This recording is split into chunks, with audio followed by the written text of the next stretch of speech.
7 years ago, my parents sat me down in their kitchen and told me they'd transferred 60% ownership of the company I built from nothing, the company with my name on the original trademark filing, to my younger brother.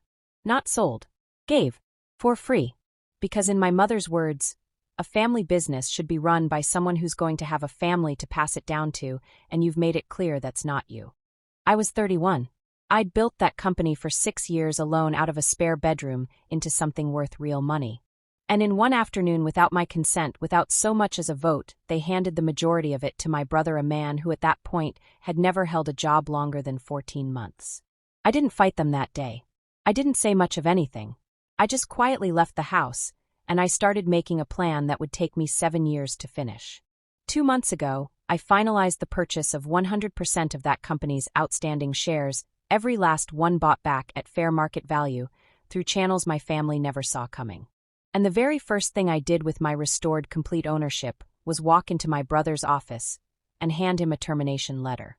This is the story of how my family gave away the thing I built, and how I quietly, patiently took it all the way back. If you're new here, hit subscribe, because these stories only get more satisfying from here. Let's get into it. My name is Sophie. I'm 38 now. I started my company, a specialty packaging design firm. We do custom sustainable packaging for boutique cosmetics and food brands, when I was 25, working out of the second bedroom of a 1-bedroom apartment I shared with a roommate who thought I was insane for quitting a stable design job to make boxes.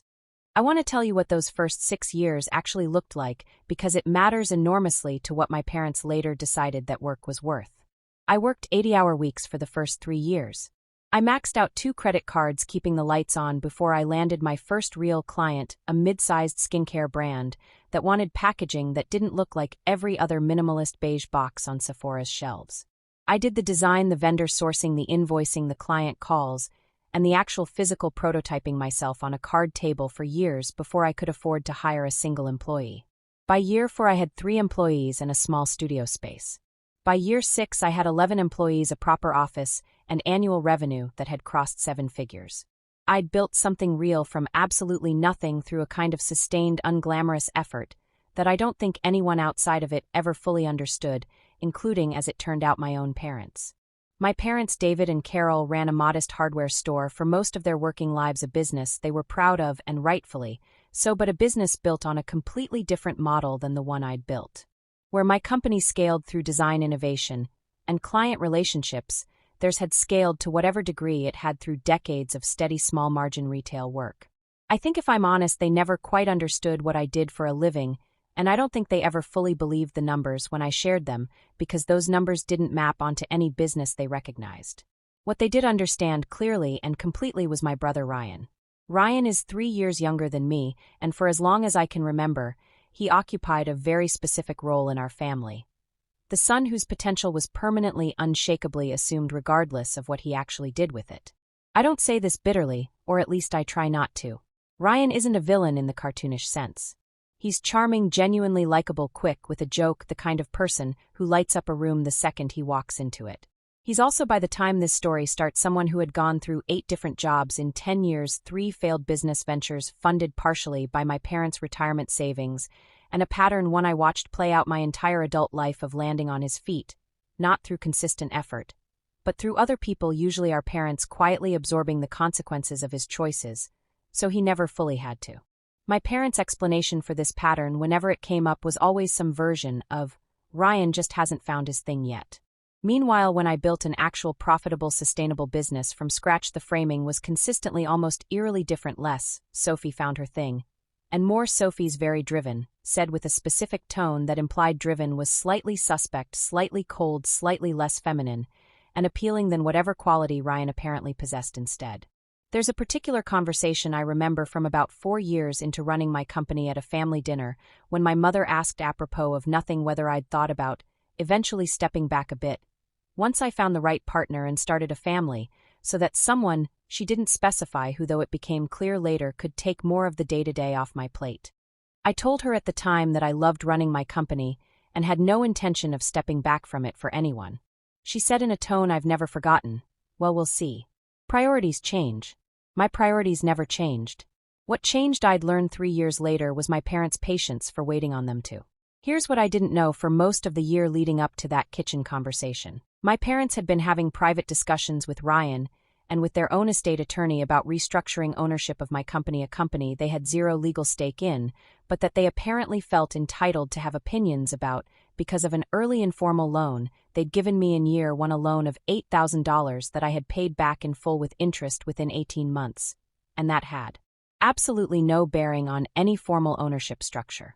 What I also didn't know was that Ryan, during a rough patch in one of his failed ventures, had gone to my parents, not to me, and expressed apparently at length that he felt overlooked in the family, that he was tired of being the disappointment while I got to be the success story, and that he thought it was unfair that he had nothing to show for himself while I had built something substantial. My parents, rather than gently redirecting that conversation toward the actual obvious solution, Ryan building his own thing the way I had decided instead, that the fair, loving parental response was to find a way to give him a piece of mine. I found out about the plan the way I found out about most consequential things in my family, after the fact framed as already decided. My parents invited me to their house on a Sunday under the pretense of a normal family dinner. Ryan wasn't there, which I now understand was deliberate. They wanted to deliver this to me without him present, presumably, so I couldn't direct any immediate reaction at him. My father, who normally deferred to my mother in family matters, was the one who spoke first, which told me before he'd finished a single sentence that this had been carefully planned. He told me that they'd been thinking a great deal about fairness and family legacy, and that they'd come to a decision they hoped I'd understand, even if it was hard to hear at first. They had, using the leverage of that original $8,000 loan, and a clause I hadn't even remembered signing, a clause buried in early paperwork I'd drafted myself in my very first year, before I understood contracts well enough to protect myself, that gave immediate family lenders certain rights of consultation on major ownership matters, worked with an attorney to formally transfer 60% equity in my company to Ryan. I sat in that kitchen and asked them as calmly as I could manage, while the floor genuinely seemed to be tilting under me, how they had the legal standing to transfer ownership of a company they had never held equity in. My mother explained with the calm certainty of someone who had rehearsed this part that the original loan agreement, which I now understand they had specifically deliberately structured this way years earlier, whether I'd fully grasped it at the time or not, had included a provision allowing them as lenders to convert their loan into an equity stake in the event of demonstrated need, and that they had exercised that provision and then immediately upon converting it gifted the resulting equity to Ryan because, as my mother put it, "You have this. Ryan has nothing." We wanted to fix that while we still could. I want to be very precise about something here because it matters. The loan had been $8,000. 6 years later, at the time of this conversion, my company was worth conservatively close to $4 million. 60% of that was not a fair conversion of an $8,000 loan. It was a wealth transfer dressed up in legal language my parents had apparently spent real money and real effort constructing years in advance on the chance they might one day want to use it. I asked my father directly whether he understood what he'd just done, that he'd essentially taken 60% of 6 years of my labor and handed it to a man who had contributed nothing to building it. He said, "Ryan's family too, Sophie. We just want things to be even." I said, "This isn't even. This is theft with a family discount." My mother told me I was being dramatic, that nothing had really changed day to day, that I'd still be running the company, that Ryan would just be involved, now in an advisory capacity, and that eventually she was sure I'd see this as the right thing for the family. I didn't argue further. I finished the coffee I hadn't touched, thanked them for dinner in a voice I don't remember choosing to make sound normal, and drove home. I didn't cry until I was in my own driveway, alone, engine off, hands still on the wheel. That was the night I started planning. I want to be honest about the years that followed, because they weren't some clean, dramatic standoff. They were slow grinding and in a specific way humiliating. Legally contesting the loan conversion clause outright would have meant an expensive, drawn-out lawsuit against my own parents, dragging my company's finances and reputation through a public legal fight that could have damaged client relationships I'd spent years building. My attorney at the time was honest with me. I likely had grounds to challenge it, but the fight could take years, cost more than the equity itself was worth in legal fees, and there was no guarantee of a clean win given how carefully the original clause had been worded. So I made a different decision. I stayed. I kept running the company day to day because I'd built it, and I wasn't willing to let it collapse or be mismanaged just to make a point. But I watched for the next several years as Ryan, technically a 60% owner, though I retained operational control as CEO under the original bylaws. Thank God for that one piece of foresight. Slowly inserted himself into meetings. He had no expertise for made suggestions that occasionally cost us real money when my team humored them out of politeness, and at every family gathering was introduced by my mother as co-running the business with Sophie, a phrase that every single time felt like a small blade sliding in somewhere just under my ribs. Ryan, to his limited credit, never pretended to understand the actual work. He mostly stayed out of day-to-day operations content to collect distributions on equity. He'd done nothing to earn, occasionally showing up to client events to shake hands and take credit for the culture I'd built, the reputation I'd built, the relationships I'd built. I kept my head down. I kept building. And underneath all of it, starting almost immediately after that kitchen conversation, I began quietly executing a plan I never spoke about to a single member of my family. Here's what most people don't understand about equity in a private company.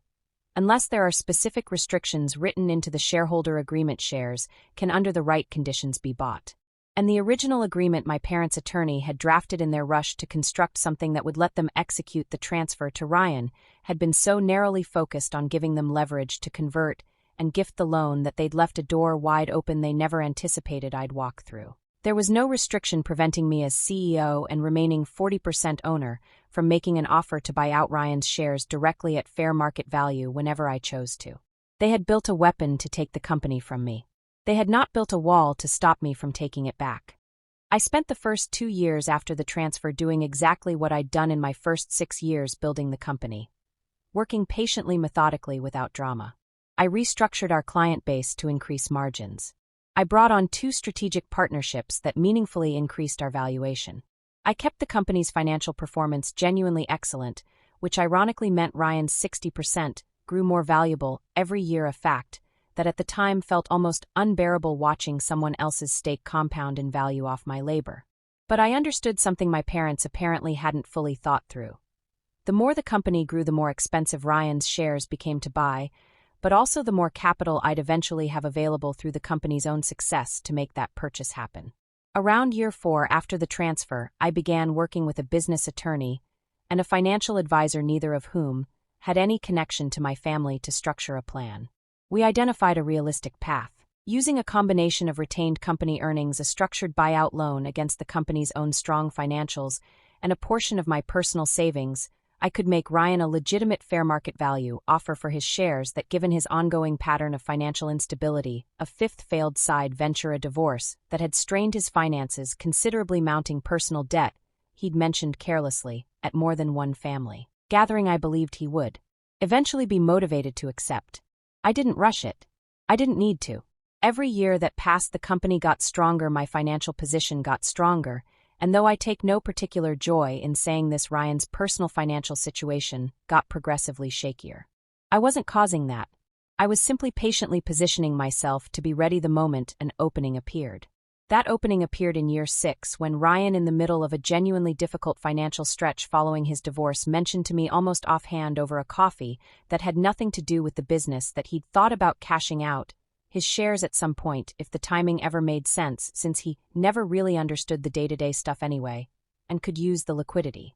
I didn't react the way 6 years of frustration might have wanted me to. I said calmly that if he was ever serious about that, I'd be happy to have my attorney put together a fair offer, no pressure, whenever he was ready. 3 months later, he was ready. I want to describe the actual transaction because it was, in its own quiet way, one of the most significant moments of my adult life. And it happened in a conference room with 3 attorneys, and almost no emotion in the room at all, which felt, after 7 years of carrying this, almost strange in its ordinariness. The offer I made through my attorney was scrupulously fair, independently appraised market rate, no lowball, no exploitation of his financial distress, because I needed this transaction to be completely unimpeachable legally and ethically, given everything that would come after it. I financed it through a combination of a business loan against the company's now substantial and consistent earnings, and a portion of personal savings I'd been quietly building for exactly this purpose for years. Ryan accepted. I don't think he fully understood in the moment the significance of what he was signing away, not just financially but symbolically. To him, I believe it genuinely was just liquidity he needed during a hard stretch. He signed the paperwork with barely a second glance, mentioned something about being glad to finally be done with all the boring meetings. And that was that. I now owned 100% of the company I had built from a spare bedroom 12 years earlier. I didn't tell my parents immediately. I wanted the transaction fully legally closed and completely irreversible before a single member of my family knew it had happened, a lesson I'd learned permanently from watching how quickly they'd once moved to take something from me the moment they decided they wanted to. Here's the part of this story I know is the reason you clicked on it, and I'm not going to make you wait for it.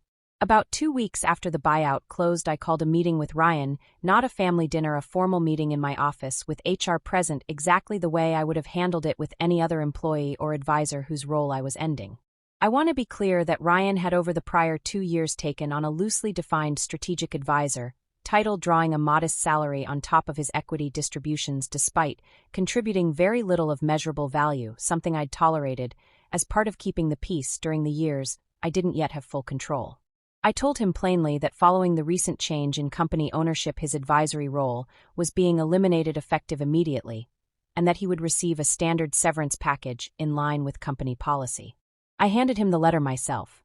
He looked at me for a long moment, and I watched something shift behind his eyes as the pieces actually connected, not just that he'd sold his shares, but what selling them had actually enabled.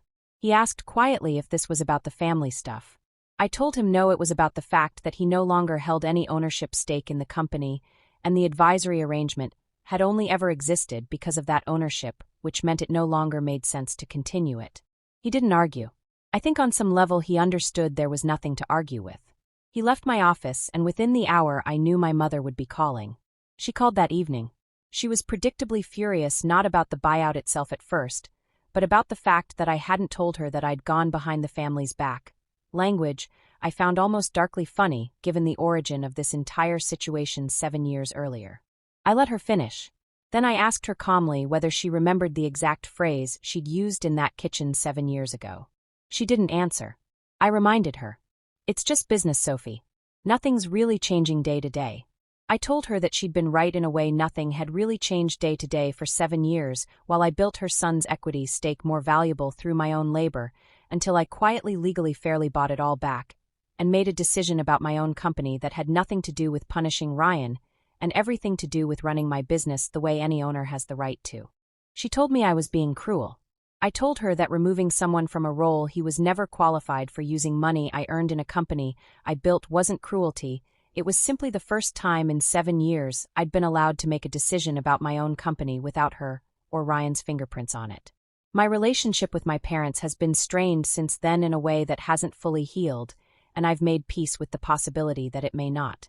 My father has, in a few private halting conversations, since acknowledged that the original transfer probably went further than it should have, the closest thing to an apology I've received, and I've decided to accept it as sincere even if incomplete. My mother has been harder.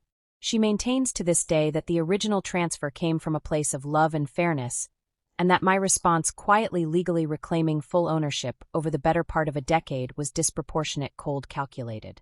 I've stopped trying to convince her otherwise.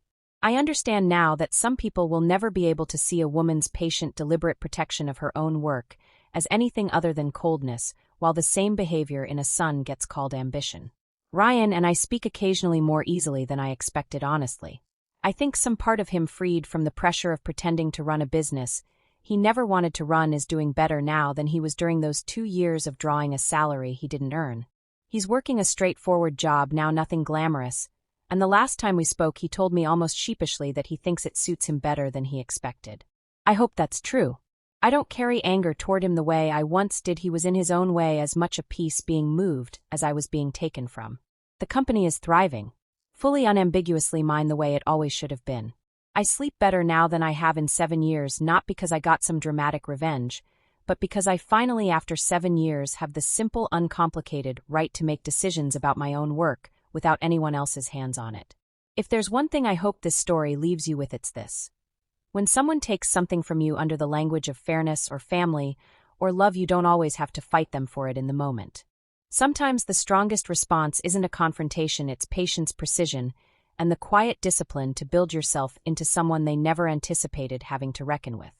My parents thought they were settling an old score between their children.